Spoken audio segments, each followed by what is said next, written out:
Finally, guys, the time has come. We are going to put some holes in the old Fratelli tailgate. Now this is the busted up lift gate from the Jeep.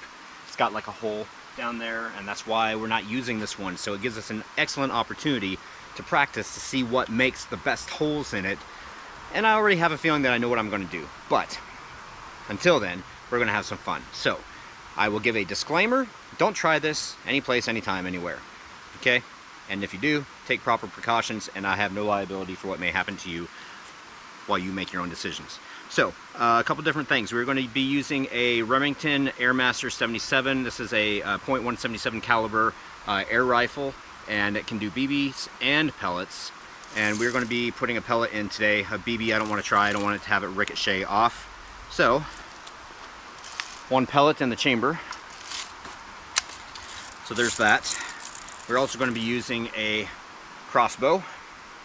We're going to be using a 22 pistol, and we're also going to be using a 41 Magnum.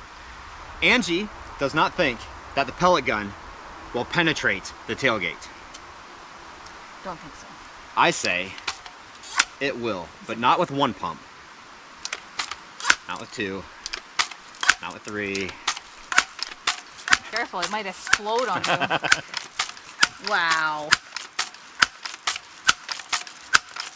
How far can you go before you like blow the thing? I don't know. I'm out of here. Got 20. Okay. All right? All right. Okay. I'm getting far away now.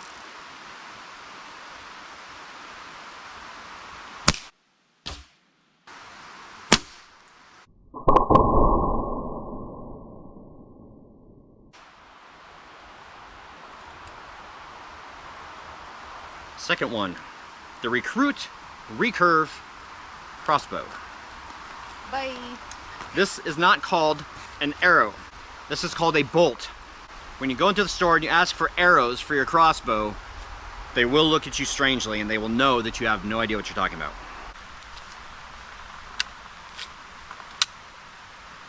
In 3, 2, 1.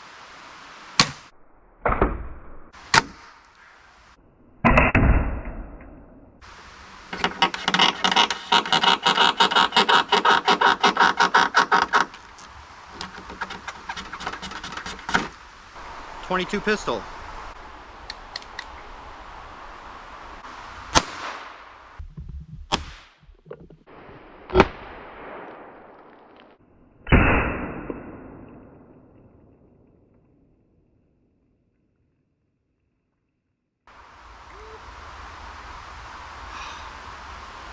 It's like a high-powered BB gun.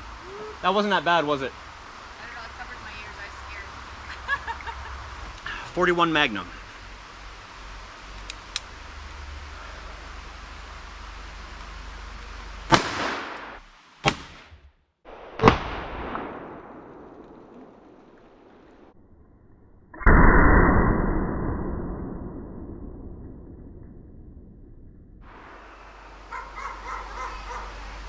That was loud. Where'd you get?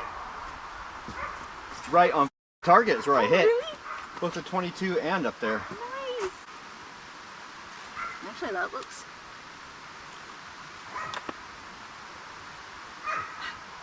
looks more realistic than the movie.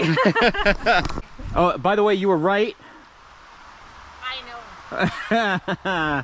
Oh my gosh, it didn't penetrate. I'm wondering if there's metal right there. Ah, the pellet did not penetrate. I was a little off on my aim on that one. I was a little off on my aim on the crossbow. But look at this. The 22 and the 41 Magnum were just about right on. And you want to know something? I'm saying that something in between the 22 and the 41 would be preferred. Wow, that is awesome. But look at this too. I don't think these chips were here before. Oh, what happened back here too? Well, here's something interesting. So the exit for these two, or these three, so the crossbow wouldn't hit anything. The speaker is usually right here. There's nothing right here and nothing right here. The wires come in over there and they travel right up along here. along with the wiper washer hose comes through here to the wiper motor over there. So it wouldn't have hit that. It would not have hit the speaker. However, with these shots right here, and then if this one had penetrated up here, either probably Francis would have gotten shot, because they didn't stop right here. They went into the vehicle, and the only thing they would have to go through is the back seat to get Jake, no matter where he, or if he was sitting on one side or the other. But Francis was sitting in the passenger seat, so there you go. Okay, we're gonna do a couple more. This is fun. Oh, we still have to do the one for the license plate.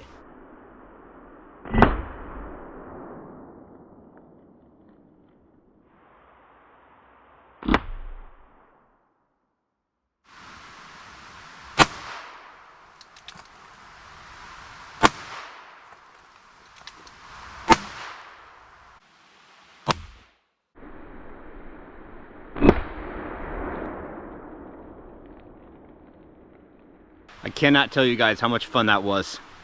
That was pretty awesome. So I was a little low, unfortunately. The one right here in the tail, in the license plate, I reshot this one here at the 22. I was going for this hole.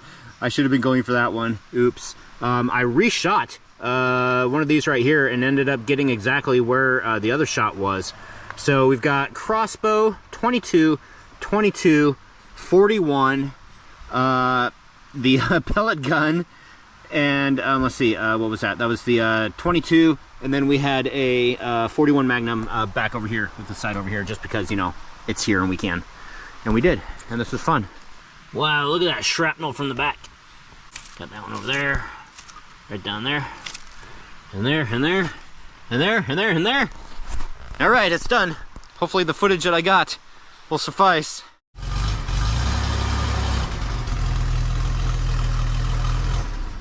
Well guys, we're back, and that was one fun adventure. I know I've already said that a number of times, but now we have to get down to the actual logistics of it. How are we going to reproduce these bullet holes? We have to take a couple of things into consideration. The first one is, it's extremely difficult, as we saw, to reproduce something that's already been made. And this is further supported by the fact that in the first bullet holes that we see in the chase scene, there's 3 bullet holes, but those bullet holes do not match the ones that are at the Lighthouse Lounge. At the Lighthouse Lounge, there's actually a couple of additional ones. One in the right tail light, the one up here that we tried to reproduce, and then the one on the license plate. When they shot the movie and they put the 3 holes in the tailgate, most likely in a firing range or soundstage in California, when they tried to reproduce those in Astoria, and this is just, you know, my hypothesization, is that a word? It was extremely hard to do, and that's why they don't match up. So for us to try and actually shoot accurately where the holes need to go, that may not work out. So logistically, shooting them, not really an option. And then we also have to take into consideration safety. This is going to be at Comic-Cons, this is going to be at Goonie Days. People are going to be taking photo ops with this. People are going to be taking their fingers and they're going to be sticking them in the bullet holes the size of matzo balls, right? Here's the thing. This tailgate on the Jeep is fiberglass.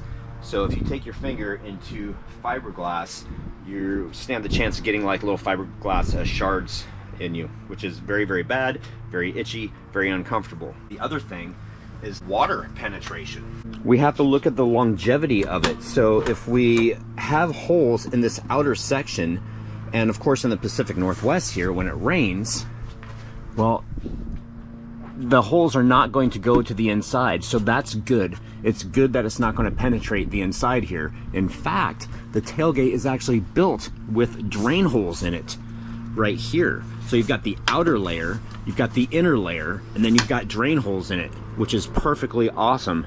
And that's what we want. We don't want the holes going into the inside of the Jeep, especially when we're going to have the stereo speaker, which goes right here. We've got the wiring that comes across. We've got the wiper motor. We don't want any rain to get inside.